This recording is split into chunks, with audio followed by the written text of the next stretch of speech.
Good morning students, welcome to my YouTube channel Uttam classes. तो student, आज मैं आपको क्लास 9 का जो सेकंड चैप्टर स्टार्ट किया हूँ, फोर्स एंड प्रेशर, उसको आगे बताना चाहता हूँ। और मैं आपको बताया था कि फोर्स, उसके बाद इफ़ेक्ट ऑफ फोर्स, उसके बाद था मतलब effect of force, types of force, unbalance force, balance force. तो ये सब मैं आपको बता चुका था। अब हमें जो जानना है, मैंने आपको पहले अपने वीडियो में बताया कि लॉ ऑफ न्यूटन, ठीक है। तो आज का जो मेरा लॉ ऑफ मोशन, इसको जानना है। ओके, तो लॉ ऑफ मोशन होता क्या है? तो सबसे पहले इसको जानने से पहले आपको पता होगा कि लॉ ऑफ मोशन दिया किसने, ठीक है ना। तो न्यूटन, आइजक न्यूटन। फिजिक्स में आइजक न्यूटन का एक बहुत बड़ा नाम है। फिजिक्स में हर जगह न्यूटन न्यूटन न्यूटन, ठीक है। तो न्यूटन को फादर ऑफ फिजिक्स भी कहा जाता है। तो न्यूटन के द्वारा लॉ ऑफ मोशन, मतलब मोशन के 3 लॉ को बताया गया है, ठीक है ना। 3 लॉ जो कि उन्होंने अपने एक बुक है उनका, जिनका नाम है प्रिंसिपिया, ठीक है। प्रिंसिपिया नाम का बुक है, उसमें उन्होंने लॉ, अपने तीनों लॉज के बारे में लिखा। और ये जो लॉ है, ये जो लॉ ऑफ मोशन है, पता है बहुत इम्पोर्टेंट है, क्योंकि ये लॉ ऑफ मोशन आपको कहीं नहीं छोड़ेगा। चाहे वो आप 9, 10, 11, 12 कॉम्पिटिटिव एग्ज़ाम, हर जगह आपका ये हेल्प करता है।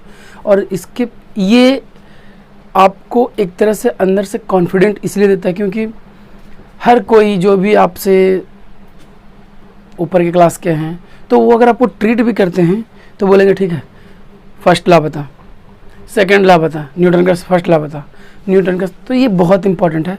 इस कारण से मैं आपको ये बहुत अच्छा से कोशिश करूँगा समझाने का, और आप भी कोशिश कीजिएगा कि समझने का, ठीक है ना। तो पहले ये लॉ है क्या? तो देखिए, इसको बोलते हैं इस तरह से, फर्स्ट लॉ ऑफ न्यूटन। किसके द्वारा दिया गया? न्यूटन। फिर इसी को बोलते हैं सेकेंड लॉ ऑफ न्यूटन, ठीक है ना। और फिर था थर्ड लॉ ऑफ न्यूटन। और ये एक ऐसा लॉ है जिसको कि पूरे यूनिवर्स में, क्योंकि ये अगर आपको दिया गया लॉ है तो एक तरह से पूरे यूनिवर्स में माना जाता है। तो ये 3 लॉ है जो आपको पढ़ना है, ठीक है। तो अब इसके बाद हम सब अब आगे जानेंगे, बारी बारी से सबको पढ़ेंगे, लेकिन उसके पहले आप नोट्स के रूप में ये पहले लिख लीजिए।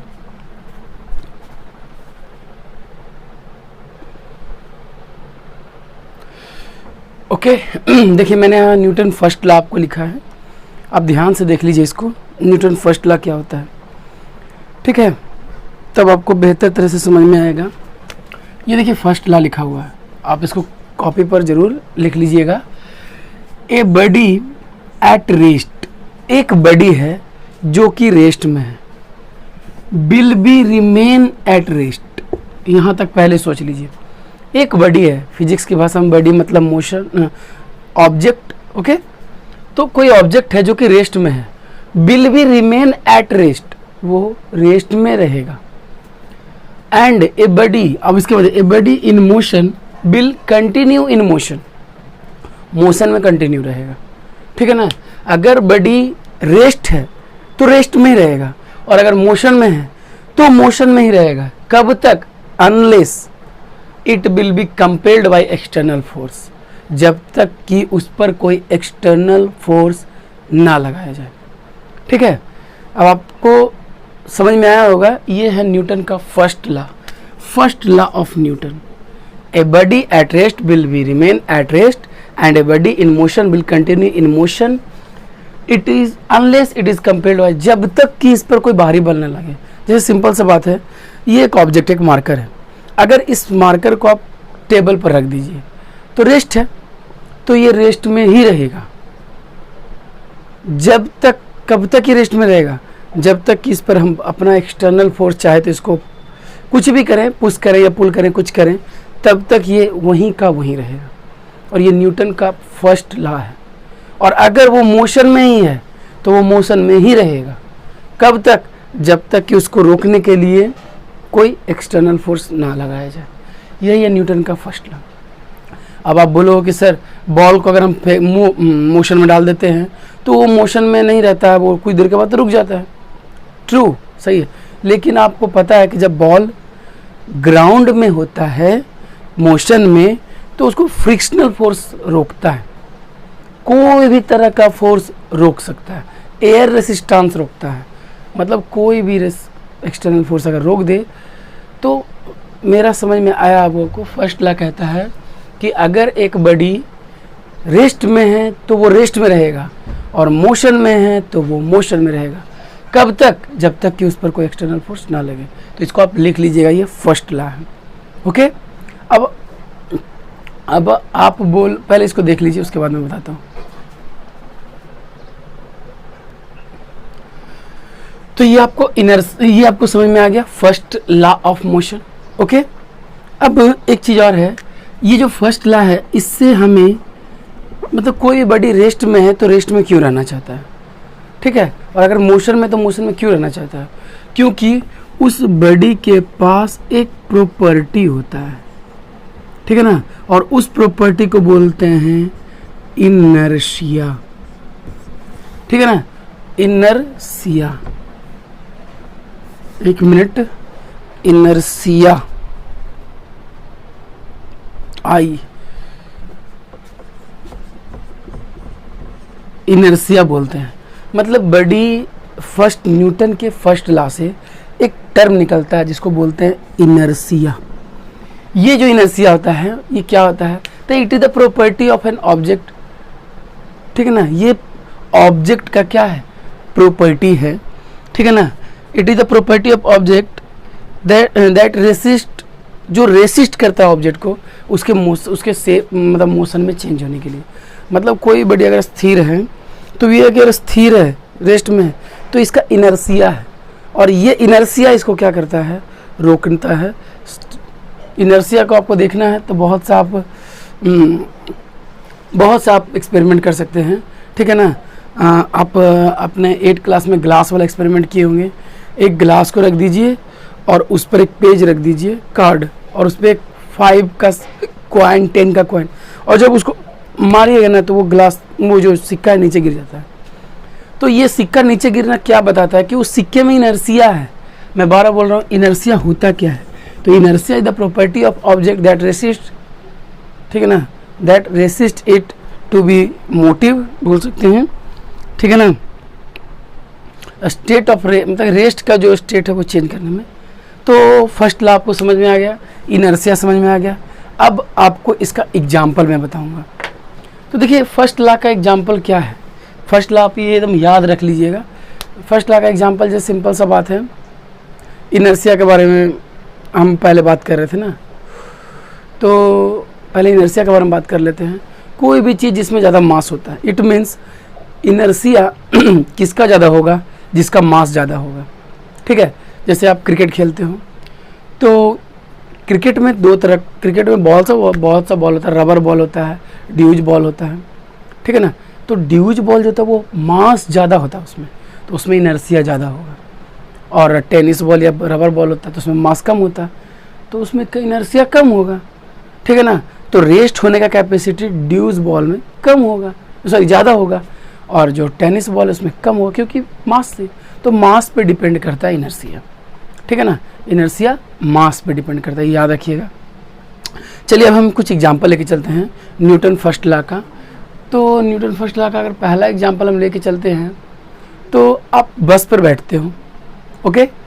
तो बस पर क्या होता है कि बस पर आप जब चुप जाते हो, टिकट लेते हो, उसके बाद बस पर बैठ जाते हो आराम से।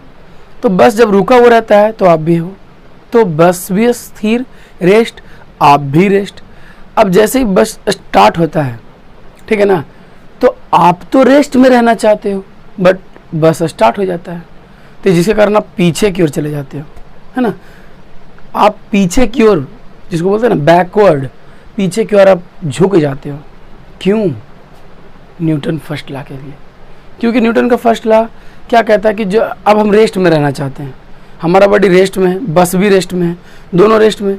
अब एक बस तो मूवमेंट में हो गया पर हम मूवमेंट में नहीं हुए, तो इस कारण से हम पीछे ही रहना चाहते हैं और जिसके कारण हम पीछे की ओर मुड़ते हैं। इसी का एग्जाम्पल लीजिए, फर्स्ट लॉ का और एग्जाम्पल। बस चल रहा है और आप भी उसमें बैठे हुए हो, बस चल रहा है, आप उसमें बैठे हुए हैं। अब ये जब बस चल रहा है तो आप भी मोशन में, बस भी मोशन में। अब बस एकाएक ब्रेक मार देता है, हम आगे की ओर जर्क कर जाते हैं, हम आगे की ओर मुड़ जाते हैं। क्यों? क्योंकि हम मोशन में रहना चाहते थे, बस रुक गया, अब हम मोशन में ही रहना चाहेंगे, इसलिए थोड़ी देर के लिए आगे चले जाते हैं। ठीक है। पेड़ से पत्ते गिरते हैं, वो भी एक एग्जाम्पल है। पेड़ से पत्ते गिरते, पत्ते रेस्ट में रहना चाहते हैं अपने इनर्शिया कारण, लेकिन जैसे वो टूट जाता है तो क्या होगा? वो टूटता है तो फिर वो अपने रेस्ट में लेकर नीचे चला आता है। तो बहुत सा एग्जाम्पल है, ठीक है ना, बहुत सा एग्जाम्पल है। आप इन सब एग्जाम्पल को देखिएगा, अपने बुक्स को पढ़िए और फर्स्ट लॉ को कंफर्म कीजिए, ठीक है ना। स्वेटर, हमारे जाड़े के दिनों में स्वेटर को देखिएगा, अगर उस पर एक स्टिक भी लगता है या कुछ तो उसमें डस्ट पार्टिकल्स निकलते हैं। क्यों? क्योंकि डस्ट पार्टिकल्स रेस्ट में रहना चाहते हैं और वो रेस्ट में थे, लेकिन जैसे आपने एक्सटर्नल फोर्स लगाया तो वो रेस्ट से मोशन हो गए। ओके, दैट्स एंड आज के लिए, मतलब आज के लिए न्यूटन फर्स्ट लॉ इतना ही। अब मैं आपको बताऊंगा न्यूटन फर्स्ट लॉ से एक बहुत बड़ा, सॉरी न्यूटन से फर्स्ट लॉ तो हो चुका है। अब मैं आपको बताऊंगा कि मोमेंटम क्या होता है। ठीक है, तो मोमेंटम पहले देखिए, न्यूटन फर्स्ट लॉ में मोमेंटम है।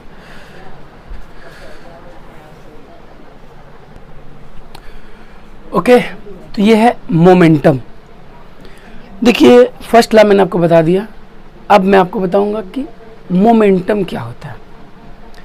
तो मोमेंटम को हम बताते हैं इसलिए क्योंकि मोमेंटम सेकंड लॉ के लिए बहुत इंपॉर्टेंट है और आपको मोमेंटम पहले समझना जरूरी है। मैंने यहाँ लिखा है द प्रोडक्ट, ठीक है, द प्रोडक्ट ऑफ किसका? Mass and velocity, mass and velocity, इन दोनों का प्रोडक्ट क्या कहलाता है? मोमेंटम कहलाता है। ठीक है ना। The product of mass and velocity is called momentum. पर मोमेंटम को समझना है। हम सब एक्चुअली बहुत सा बात करते हैं, उसको मोमेंटम गेन हो गया, क्रिकेट में भी बहुत सा कमेंट्री सुनते हैं, इनको मोमेंटम मिल गया, बट मोमेंटम का एक्चुअल फिजिकल मीन क्या होता है? तो मास और वेलोसिटी। मोमेंटम को P से बोला जाता है, इसको M बोला जाता है, इसको V बोला जाता है। इसका मतलब P = mv एक फार्मूला होता है। अगर किसी का ऑब्जेक्ट का मास दिया हुआ है, वेलोसिटी दिया हुआ, तो आप मोमेंटम निकाल सकते हैं। और इसका जो यूनिट होता है, इसका यूनिट m का क्या होता है? kg, और इसका क्या होता है? आपको पता है m का होता है kg और v का होता है मीटर पर सेकंड स्क्वायर, है ना। तो ये जो है kg मीटर पर सेकंड, सॉरी पर सेकंड होता है v का, kg मीटर पर सेकंड। तो ये मैंने आपको मोमेंटम के बारे में बता दिया। अगर आपसे कोई पूछेगा मोमेंटम होता क्या है, तो momentum the product of mass and velocity. इसका मोमेंटम = मास एंड वेलोसिटी आपको न्यूमेरिकल के लिए काम देगा। P = mv फार्मूला है एंड ये यूनिट है kg पर मीटर सेकंड। पर अब मैं आपको मोमेंटम समझाता हूँ। ठीक है, मैंने तो सब बता दिया। देखिए मोमेंटम होता क्या है।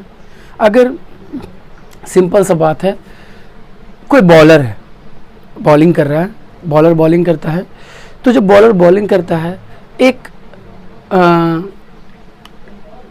प्लास्टिक बॉल से फेंक रहा है, सेम बॉल को सेम स्पीड से प्लास्टिक बॉल से फेंक रहा है, और अब उसी स्पीड से एक कोई टेनिस बॉल को फेंके, ठीक है, और वो आपको लग जाए, ओके, तो क्या होगा कि आपको पता चलेगा कि आपको जो ज़्यादा चोट लगा है वो टेनिस बॉल से लगा है। क्यों? क्योंकि मोमेंटम उसका ज़्यादा था। टेनिस बॉल का मोमेंटम ज़्यादा था, प्लास्टिक बॉल का मोमेंटम कम था। ज़्यादा क्यों था, कम क्यों था? स्पीड तो सेम है पर मास तो अलग है ना, और मास दोनों का अलग, तो मास पे डिपेंड करता है। कभी कभी देखते हैं कि बैट्समैन आपने देखा होगा बैटिंग करते हुए, क्रिकेट का मैं एग्जांपल ज़्यादा लेता हूँ। कोई बहुत ही लंबा तगड़ा बैट्समैन हो, बहुत ही लंबा हो, बहुत ही ज़्यादा उसका वजन हो, तो वो ईजिली सिक्सेस को क्लियर कर देता है। उसको सिक्स लगाने में ईजिली क्लियर होता है। अब बोले उसके पास ताकत ज़्यादा होता है, लेकिन आप देखोगे कि वो ज़्यादा ताकत नहीं लगाता, वो ज़्यादा पावर को हिट नहीं करता है, वो सिर्फ टाइम करता है। तो इसके पीछे कारण ये है कि उसके बॉडी में मास बहुत, मतलब उसके बॉडी का मास है, तो वो मास के कारण उसको मोमेंटम बहुत ज़्यादा मिल जाता है।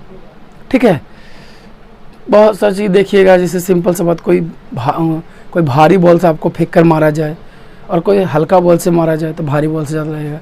ये सब मोमेंटम है, ठीक है ना।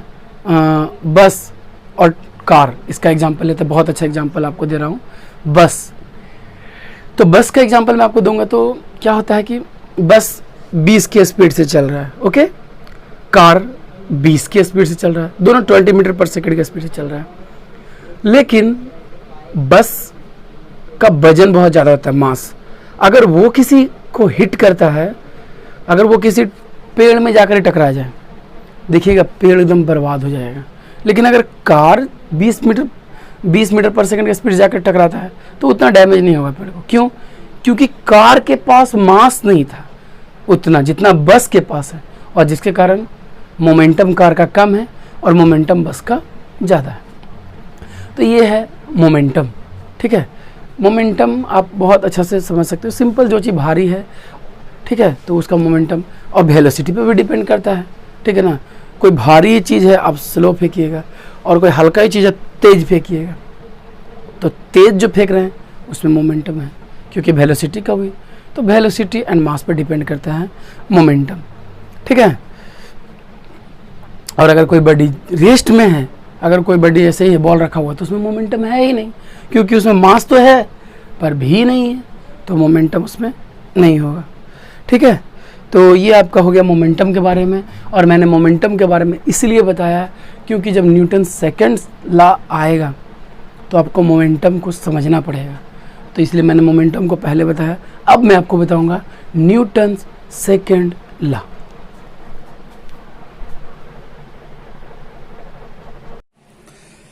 ओके, तो हम चलते हैं second law, second law of motion. तो सेकंड लॉ क्या है, जो ध्यान से देखिए, ठीक है ना। देखिए इसमें लिखा हुआ है the rate of change in momentum, ठीक है ना। The rate of change in momentum of a body, change of momentum, body का मोमेंटम का जो चेंज है, is directly proportional to the applied force. यही है न्यूटन का second law. The rate of change in momentum is directly proportional to the applied force. मतलब जो momentum में जो चेंज होता है ना, वो उस फोर्स के डायरेक्टली प्रोपोर्शनल होता है। इट मीन्स अगर किसी चीज पर फोर्स लगाया जा रहा है और उसमें मोमेंटम में चेंज कर दिया जाए, तो अगर मोमेंटम में चेंज करने का मतलब हो सकता है मोमेंटम कम से ज्यादा हो तो फोर्स भी बढ़ेगा, और अगर मोमेंटम ज्यादा से कम हो तो फोर्स घटेगा, ठीक है। ये इसका मतलब होता है the rate of change in momentum of a body is directly proportional to the applied force, ठीक है। मैं बार बार या फिर तो बोल सकता था greater the mass of an object, ठीक है ना। ग्रेटर होगा तो ग्रेटर विल बी, इसको एक मिनट के लिए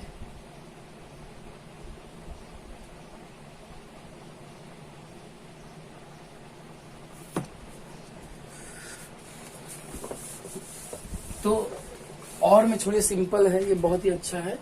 the rate of change in momentum, ठीक है ना, it means rate of change in momentum. और मैं आपको बार बार बताता हूं कि rate of change in momentum, इसका मतलब आपको क्या बोल सकते हैं, चेंज इन मोमेंटम। मैं इसमें से फार्मूला निकाल रहा हूं, अब ध्यान से देखिएगा। ये जो rate of change in momentum है डायरेक्टली प्रोपोर्शनल अप्लाइड फोर्स का, तो रेट ऑफ चेंज को टी कर सकते हैं। Rate of change in momentum equal क्या है, फोर्स के बराबर है। फोर्स के बराबर नहीं बल्कि फोर्स के क्या है, डायरेक्टली प्रोपोर्शनल। तो चेंज इन मोमेंटम क्या होगा, शुरू में मान लेते हैं कि किसी ऑब्जेक्ट का जो शुरू में मान लेते हैं कि उसका मास तो m ही है, क्योंकि किसी को उस ऑब्जेक्ट का मोमेंटम बढ़ाएंगे घटाएंगे किसी एक ऑब्जेक्ट का, तो आपको भी बढ़ाना पड़ेगा घटाना पड़ेगा, मास तो वही रहेगा। तो मान लेते हैं पहले उसका m भी था, अब इसका mu मोमेंटम हो गया, t टाइम ही है, तो ये किसका प्रोपोर्शनल होगा, f का। ठीक, और उसके बाद इसमें से अगर हम m कॉमन लेते हैं तो v minus u by T proportional f। ठीक है, यहाँ तक आपको समझ में आ गया। अब मैं ऊपर करूंगा, यहाँ करूंगा ताकि आपको बेहतर तरह से समझ में आए। देखिए, तो ये m और ये v minus u by t, v minus u by t equal to a। पहला फर्स्ट आपको याद होगा v minus u by t equal to a। ठीक है, तो हम इसको लिख सकते हैं एम ए प्रोपोर्शनल f। ठीक है, एम ए प्रोपोर्शनल f, तो इसीलिए एम ए प्रोपोर्शनलिटी को हटाकर f लेते हैं। तो इस कारण से हमारा एक फार्मूला निकल जाता है जिसको बोलते हैं f equal to m. Okay, तो आपके सेकेंड लॉ के फार्मूला से एक बहुत ही इंपॉर्टेंट फार्मूला निकलता है जिसको बोलते हैं f equal to m a. ध्यान से देखिए, मैंने कुछ नहीं किया, यहाँ लिखा हुआ है the rate of change in momentum, तो मैंने लिख दिया rate of change in momentum. ठीक है, rate of change in momentum मैंने लिख दिया। ओके, तो आपको बताया था जैसे रेट बोला था टाइम। ठीक है,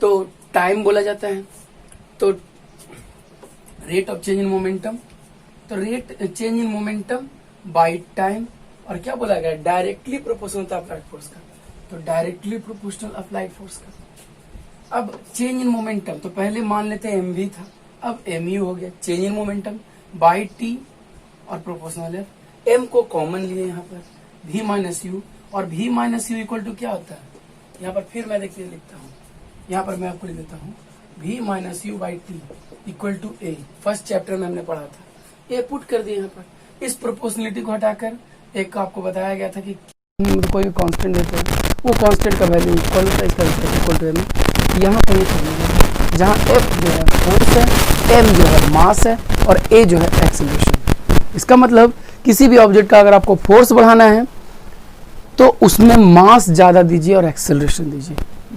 तो यह न्यूटन सेकेंड लॉ का बहुत ही अच्छे से किया गया एक्सप्लेन। अब देख लीजिए, आपको बहुत अच्छे से समझ में आएगा। ठीक है, और तो न्यूटन एबीसी को आप उल्टा पुल्टा formula F equal to m a, Newton second law को F equal to m a के नाम से ज़्यादा अच्छा से जाना जाता है। ठीक है ना, यही है। ठीक है, आपको ये है, और ये आपका निकाल कर मैंने दे दिया। अब है तो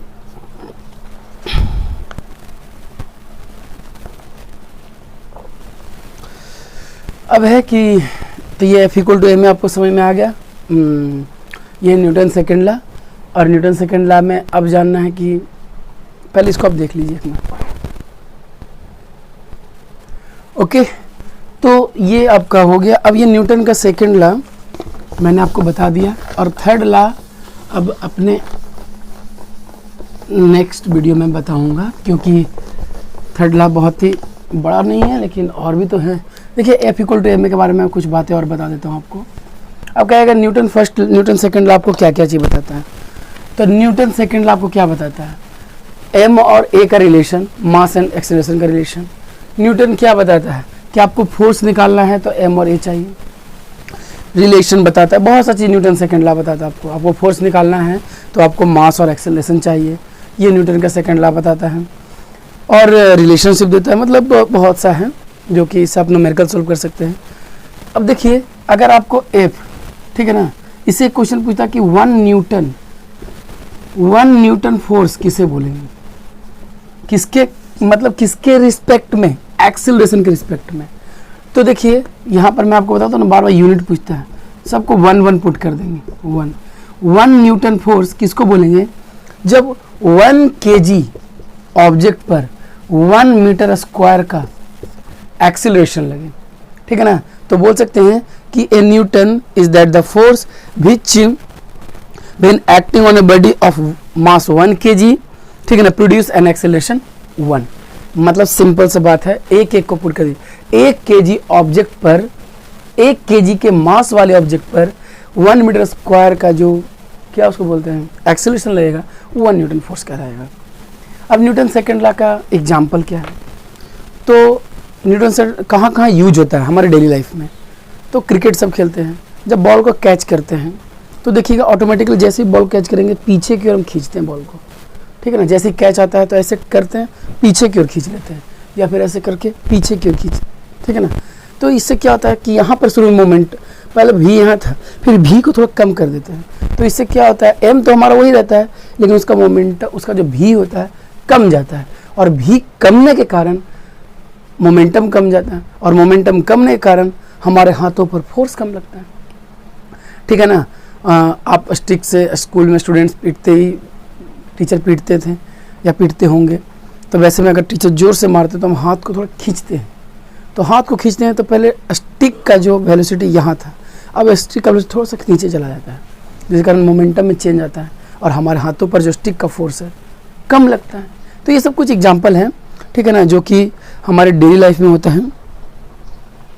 हाई जंपर का देखते हैं कि हाई जंपर जो हाई जंप करते हैं, तो वो जब हाई जंप ऊपर से रस्सी पर कूदते हैं तो उसको आगे मिट्टी को भुरभुरा टाइप का कर देते हैं, लाइट कर देते हैं। क्यों? क्योंकि जब वो कूदेंगे उस पर तो शुरू का जो वेलोसिटी है वो बहुत ज़्यादा होगा मोमेंटम, और जब वो मिट्टी पर कूदते तो मिट्टी थोड़ा सा अगर अंदर की ओर धंसता है तो उसका मोमेंटम कम जाता है, जिसके कारण चोट कम लगता है। तो ये बहुत सा एग्जाम्पल है, आप लोग भी देखिएगा। तो ये न्यूटन सेकंड लॉ मैंने आपको बताया, न्यूटन फर्स्ट लॉ कैसा लगा आपको, आप कमेंट में ज़रूर बताइएगा, ठीक है ना, क्योंकि मैं कोशिश किया हूँ कि आपको समझा सकता हूँ। फर्स्ट लॉ को याद रखिएगा, सेकंड लॉ को याद रखिएगा, एग्जाम्पल याद रखिएगा। फर्स्ट लॉ से इनर्शिया निकलता है, सेकंड लॉ से F = ma निकलता है, थर्ड लॉ से पता नहीं क्या निकलेगा, तो इसके लिए आपको इंतज़ार करना पड़ेगा मेरे नेक्स्ट वीडियो के लिए। तो प्लीज़ आप लोग मेरे वीडियो को जितना ज़्यादा शेयर कीजिए, ठीक है। मैं चाहता हूँ कि इस लॉकडाउन के समय बहुत से बच्चों को अगर पार्ट बाय पार्ट वो एक एक टॉपिक को क्लियर करना चाहते हैं और वो एक सिलसिलेवार से पढ़ना चाहते हैं, तो उनके लिए ये वीडियो, मेरा जो वीडियो, जितने भी वीडियो हैं, चाहे वो क्लास 9 का हो या क्लास 10th का हो, बहुत ही फ़ायदेमंद होगा।